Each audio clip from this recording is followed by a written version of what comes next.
Guys, welcome to Better Bachelor. This is Joker with a face for radio and a voice for print. Tonight I have a story that I found that just came out on the 7th of January, and it's about making laws that make coercive control in a relationship illegal.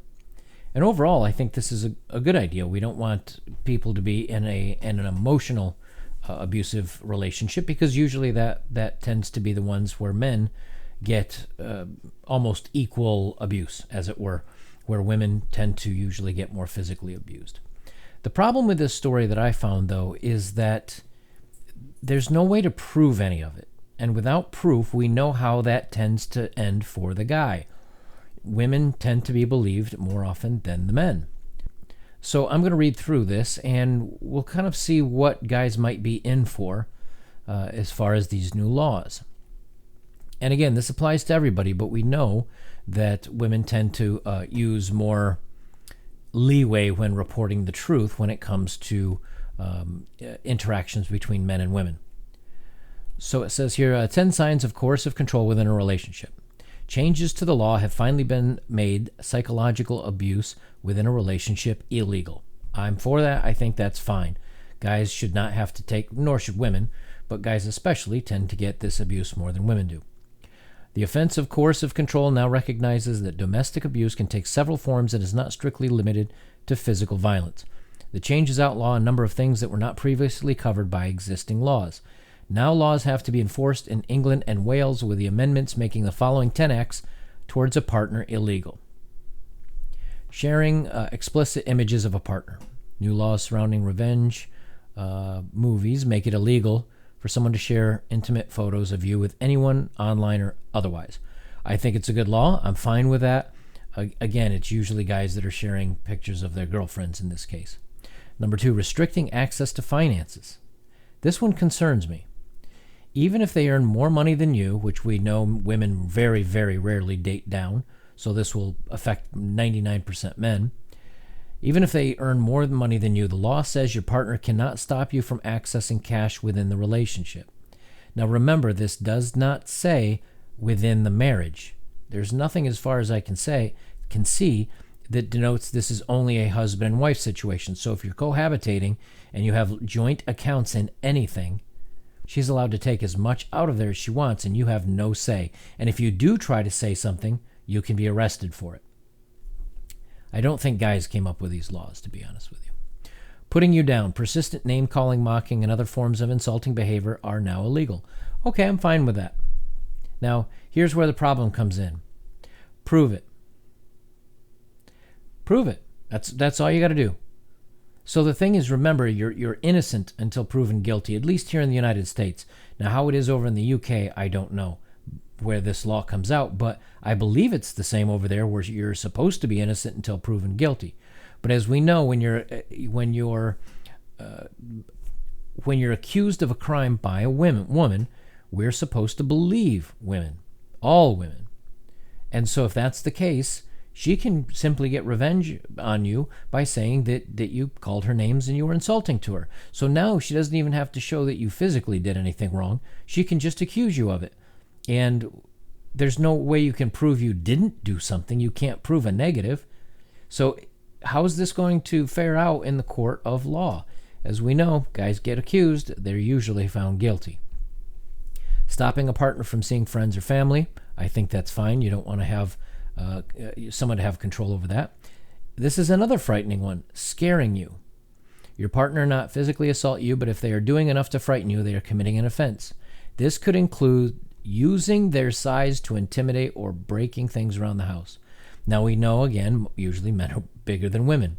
Now if you have a larger woman than you and she does intimidate you with her size, then yes, I think you should be able to do something. But again, how do you prove these laws? Whether you're male or female, it doesn't have anything to do with it. How do you prove these laws that they didn't happen? Can you imagine being a 6'4" guy, because all women want dudes over 6 feet, right? Can you imagine being a 6'4" guy and your girlfriend of 5'1" calls the cops and says, he was yelling at me, he was standing over me, his hands were balled up and drawn back, and I was in fear for my life. You're done, man. That's it. You're out. You're finished. I mean, with the size disparity like that, they're going to look at you like you're a monster, even if you were the biggest teddy bear. But again, there's no way you can prove a negative. And we know this is going to be used against men when women want to get revenge or want to get you kicked out of the house or one of the other dozen things that have happened. Threatening to reveal private things about you, I can get that. Shouldn't go around telling people things about your spouse's personal life or your boyfriend or girlfriend's personal life. Putting tracking devices on your phone. So now you can't do anything to figure out where she is if you think she's going out and doing something behind your back, or it's illegal. It's not just a bad no-no or social faux pas. It's illegal. Number 8, being extremely jealous. Persistent accusation of cheating and extreme jealousy, including possessiveness and ridiculousness of accusations of cheating, all come under the new legislation. Again, how do you prove this? If your girl says she's going out to the gym, and she didn't, and you go to the gym too, 15 minutes later and she's not there, and she says she gets a flat, and you say, well, I think you're up to something. What is extreme? What is extreme in this case? What is possessiveness? These are such poorly written laws that they can be used against anybody if they want to put you down. And we know this is going to be abused. Because, guys, we know this. I mean, if a woman's willing to make a fake assault charge and can get guys thrown in jail for multiple years, right? And all she was trying to do is hide something that she did or she was angry. You know that they're going to look at this as nothing. The thing is, what's the punishment for a false accusation? See, they don't say anything for that. And I wonder if they've even written anything about that. Forcing you to obey the rules. Says a partner is forced to abide by a stringent rule set by a partner. It could mean they're committing a crime. How do you prove any of this? And the last one is controlling what you wear. So if you're dressed up for a night at the club and a husband says, or a boyfriend, either one, says, don't wear that mini skirt. It's way too short. I'm not comfortable with that. Guys, that's just not grounds for her to break up with you. That's grounds for you to go to jail. So, it's again, these laws, when they're written, so many times sound good on paper, and they sound like a good idea, and they're going to protect both sets of people. However, when it comes around to it, the problem is that we know that men are, especially when it comes to dealing with the laws between the sexes, we know men are usually held on a much higher standard and have to prove themselves innocent much, much more than they have to be shown to have been guilty of something. And the problem with this lies that too many times guys are going to jail for assault, and we know what kind of assault, the fake assault accusations that I'm talking about. They're going to jail for multiple years without any physical evidence at all.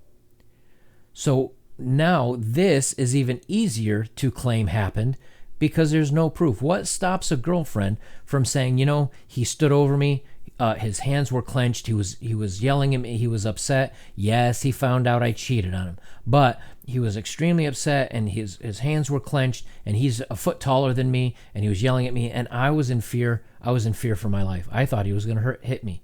That this becomes thought crime. So now she's assuming she knows how he felt. Now, he might be a teddy bear, and again, he might have been the nicest guy in the world.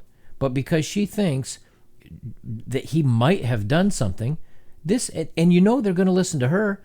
If they talk to the guy and he says, well, yes, I was extremely upset and I was really ticked off, and yeah, I was yelling at her, but I had no intention of hurting her. Remember, it's here. All you have to do is, let me find it, the scaring you. Your partner might not physically assault you, but if they're doing enough to frighten you, they are committing an offense. So even if you don't physically do anything, even if you just yell, so now you have to stay calm at all times. And if she did something wrong, you can't say anything. You can't get upset about it, or she will turn you. Now, you can say that the reverse is the same. But I looked online for false accusations that men have made about assault or things like this on women and or other men. Do you know how many I found? 0. They're either so few that they aren't reported, or there's so many other because all I found were the ones that women had done. So either there's so few that men have done that it's not reported on or it's not statistically viable, or women have done it so much more that it buried all in the news and on the web. It buried all the times that guys actually did it. Either way, that tells you how many times more the females do it over the men. And if this is the way it's going to be, this is going to get abused to no end. So I'd be interested to see you guys over in the UK. This is this is from the 7th of January, and it doesn't have a year attached, but it literally just popped up in my news feed. So I'm thinking this is from 2 weeks ago or a week and a half ago. I'd like to know if you guys over in the UK have heard of anything like this. Have you any of you ever heard a guy making a false claim about anything, assault or having a woman being taken away for a charge? I've never heard of anything like this happening. So to me, this, and again, it's always the women tend to be believed more than the men. So are these just 10 new laws that are going to throw men under the bus and give women more ability to control men? Because you can't prove a negative, but if she claims it happened, and we're told time and time again to believe women, bad times are coming. Bad times are coming. Guys, if you'd like to support my work, links are below. I have PayPal. I have my Bitcoin. Of course, I have Subscribestar and Patreon now. All of them are in the show more down below the video. So if you'd like to support my work, please do so. And most importantly, please comment, like, and share to keep my videos out there and being shared so that we don't go quietly into the night, that other guys can find information like this. I will leave it there. This is Better Bachelor. I'm Joker. We'll talk to you soon.